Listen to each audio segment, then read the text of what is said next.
Student good morning. ये है आपकी व्याकरण बुक की अभ्यास पुस्तिका चैप्टर 1 भाषा। भाषा के बारे में हमने आपको पहले ही बताया था। आज कुछ रिवीजन करना है जो आप इसी बुक में ही कीजिएगा।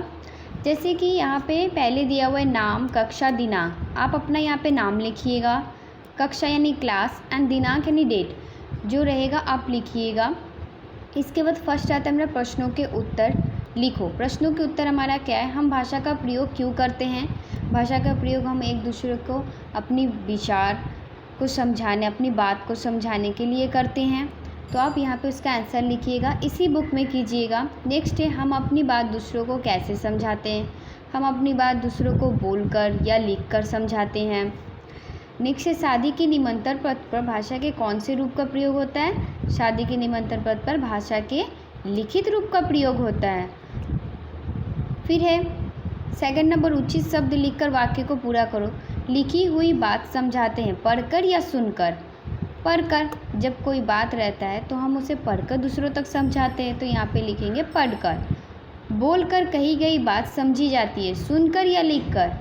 सुनकर, जब कोई बोल रहा है तो उसकी बात हम लोग सुनकर ही तो समझते हैं। फिर है बातचीत करने का साधन है भाषा या शब्द। भाषा, बातचीत करने का साधन क्या है, भाषा। तो ये आप फिलअप कीजिएगा। नेक्स्ट है चित्रों में अपनी बात कैसे कह रहे बताओ। यहाँ पे कुछ चित्र दिए गए हैं, इनके नीचे लिखना है कि ये किस तरह से बात करें। यहाँ पे ये क्या कर रही है, सुन रही है, तो हम यहाँ पे लिखेंगे सुनकर। यहाँ पर लिखकर, टीचर जो है बोर्ड पे लिख रही हैं तो हम लिखेंगे लिखकर। और यहाँ पे क्या हो रहा है, बोलकर, यानी बुक्स पढ़ा रही है तो बोलकर ये अपनी बात समझा रही है।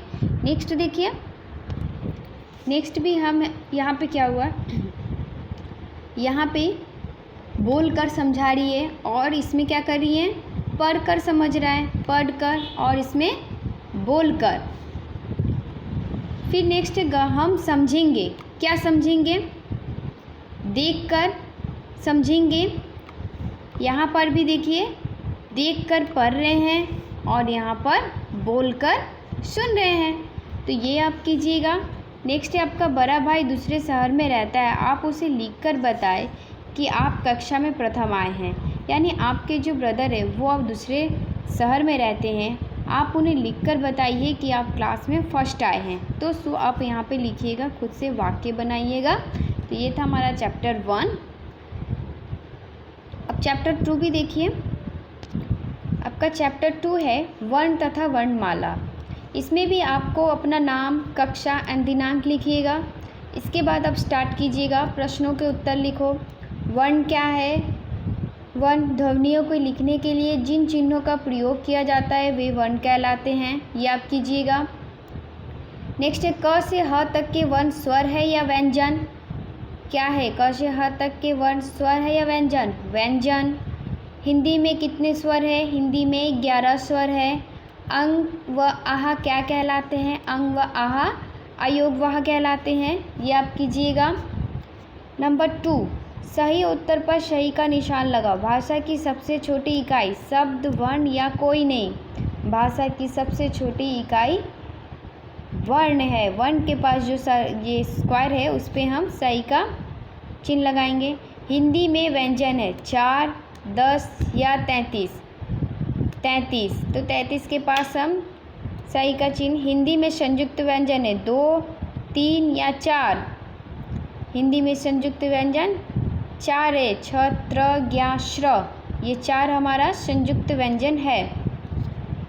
नेक्स्ट है संयुक्त व्यंजन मिलकर बनते हैं 4 वर्णों से, 2 वर्णों से या 3 वर्णों से।